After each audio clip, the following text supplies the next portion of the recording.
Indraharaya Trilochanaya Bhasmangaragaye Namaheshwaraya Nityaye Shuddhaye Digambaraya Tasmai Nakaraye Namah Shivaya Mandakini Salila Chandana Charchitaya Nandishwar Pramatanata Maheshwaraya Mandara Pushpa Bahu Pushpa Sapujitaya Tasmai Makaraye Namah Shivaya Shivaya Gauri Vadanara Suryaye Dakshadvaranashakaya Srinilakanta Brashdvajaya Tasmai Shikaraye Namah Shivaya Vashishta Kumbho Dava Gautamaraya Muninda Devarachita Shekaraya Chandrarka Vaishvaranalochanaya Tasmai Vakaraye Namah Shivaya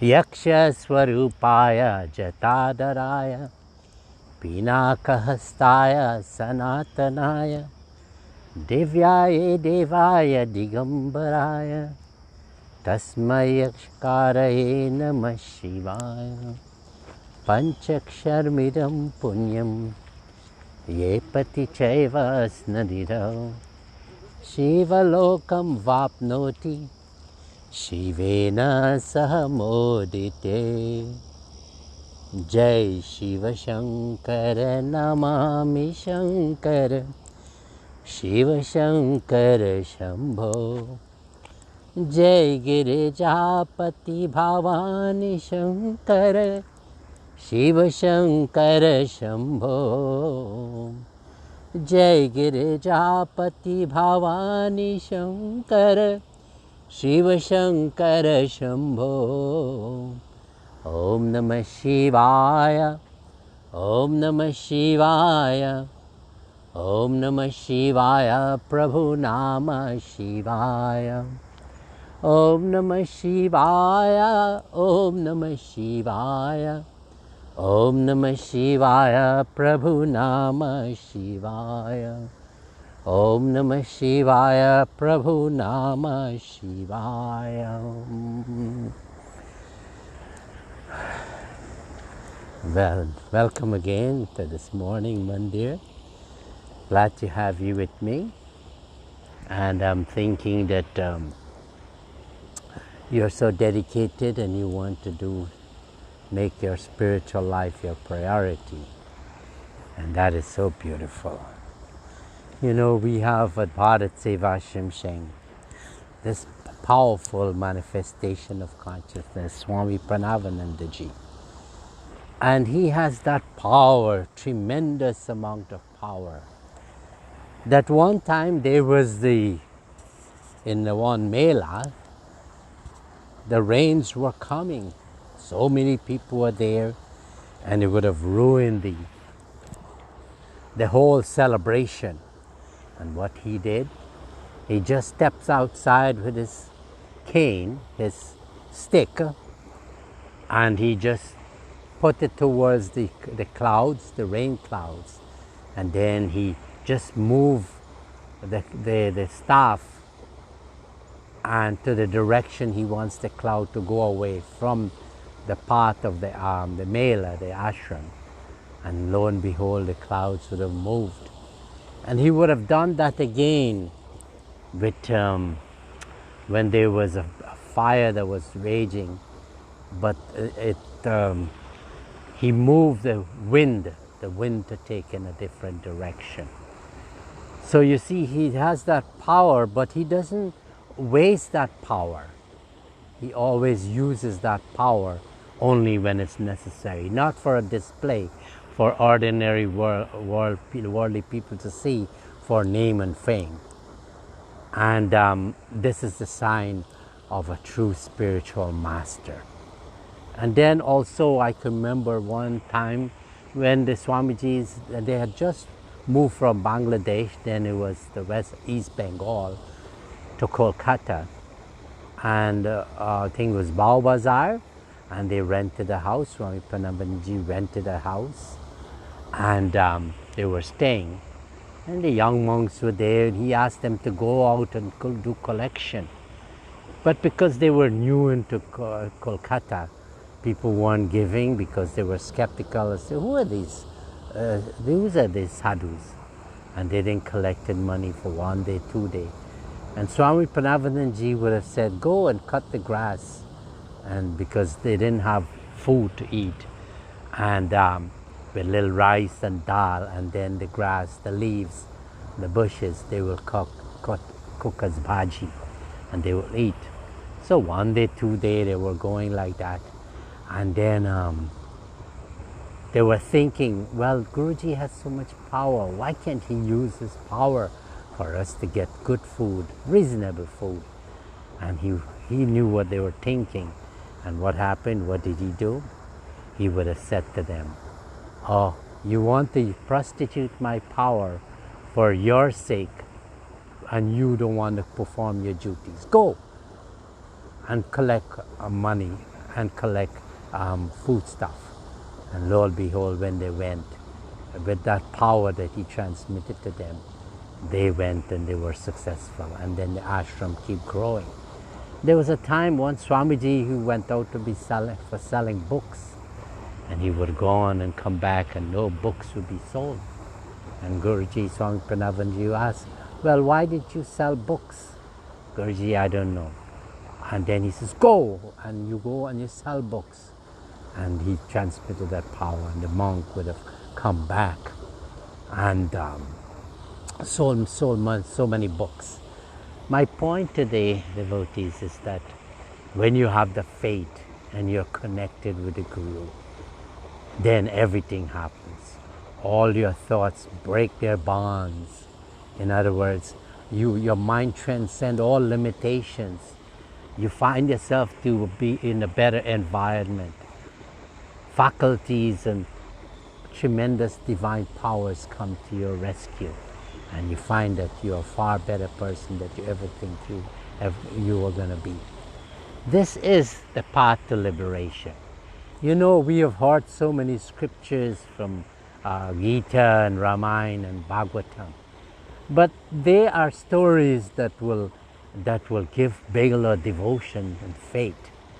But when that faith and devotion is built, and with keen attention, then what happens? Then you get that power like the monks would have got. We all have that ability to do it and to perform tremendous amount of work. In our ashrams, not just the females, but just the males, but the females are taking very strong role. I know in our ashram in Guyana, our headmistress there, Miss Rajkumari, she would have took initiation with Swami Purnananda ji and guidance on the leadership of Swami Vidyanand. And Purnananda Shamji, a direct disciple, would have given her a tremendous amount of divine power. And she lived that life of celibacy and sannyasini. And what happens? She's been taking care of the school. And so well, that is the life force of the ashram there in Guyana. The vibrancy and the beauty of the ashram in Guyana. And I asked her when I was there in February, I said, Miss, you will stay on for a while. And then she says, no, sometimes I have to turn this over. I'm getting a little old now. So I said, you're going to find someone. Then she gave that beautiful answer. That person is not just has to be a good teacher, but that person has to have that divine power, that commitment, that dedication, that connection to the Guru, the ashram. And until that time, she has to take that role. But she's praying and we do it. And we see in Canada, and I want to mention out this, many devotees are doing there, but there's one female devotee who will be standing side by Swami Pushkaranandadi, Rona, and today we're sending blessings to her because her son has passed away, and I think cremation was yesterday. And she's so dedicated to the ashram, and she has so much faith in the ashram that she would have take time out every time she's called to do seva. She's been doing it. And so with other ashrams, I know our ashram in New Jersey, Mohini ji, she lives in Queens, and she will drive to the ashram when she's so dedicated, and she will do it alone, whether it's the night or day, rain or shine, rain or sun, sleet or snow. She'll be there, day or night. She'll be there going to the ashram, and you see that dedication is pay off in that peace and tranquility. I know the America SEVASHRAM saying when I came there first, so many female devotees and male devotees, but today, this morning, we want to honor them. Devotees like Mrs. Kanai, she stood, and I worked with her, and she would have been there collecting money and organizing help and working closely in tangent with the Swami Vidyananda ji in beginning, and she would have got the benefit. I remember Dali, she worked hard, and she will be bringing every morning. We never have to ask for any food or supplies like that. Anytime we want to go anywhere, she would be there to give us buyer tickets on behalf of the ashram. And I can remember when we needed a car, she gave the money to and donated a car. And she would have, through her brother's company, she would have made fundings to the for the building of the ashram in Nepal and also in Ghatshila, and sustaining these ashrams. So this morning I want to call out on these mothers and daughters and wives that continue to do the work. You are showing the way, and your blessings will be coming. Have no fear that Swami Parameshananda is there for you all who makes that human effort, because human effort warrants God's grace, and we see the grace that is being given by Swami Parameshananda to all the people who are working in the ashrams.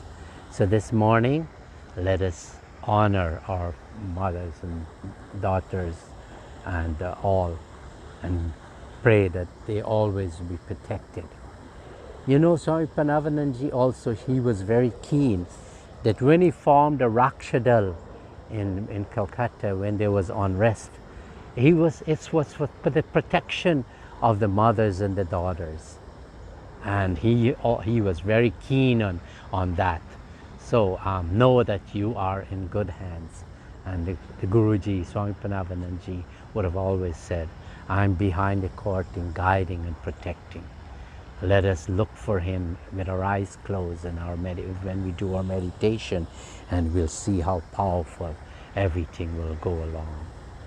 This morning I'm so proud to be with you, and I'm so excited and so feeling so good that when we speak of our mothers, because they are the goddesses in the home. You know, a home where the mother is not happy, that home is never happy. So take the blessings this morning, and let us do meditation onto the feet of Lord Shiva for all of us. But this morning, especially the mothers and the daughters. Om Sri Guru Shivaya Namah. Om Sri Guru Shivaya Namah. Om Sri Guru Shivaya Namah. Om Sri Guru Shivaya Namah. Om Sri Guru Shivaya Namah. Om Sri Guru Shivaya Namah. Om Sri Guru Shivaya Namah. Om Sri Guru Shivaya Namah. What a beautiful lingam. Let us continue meditation. And again, thank you so much. And always remember, if you want happiness in your life, make sure that you take care of all the females that are in your surrounding. Treat them as gods, as goddesses. Hari Om, Shanti, Shanti, Hari Om.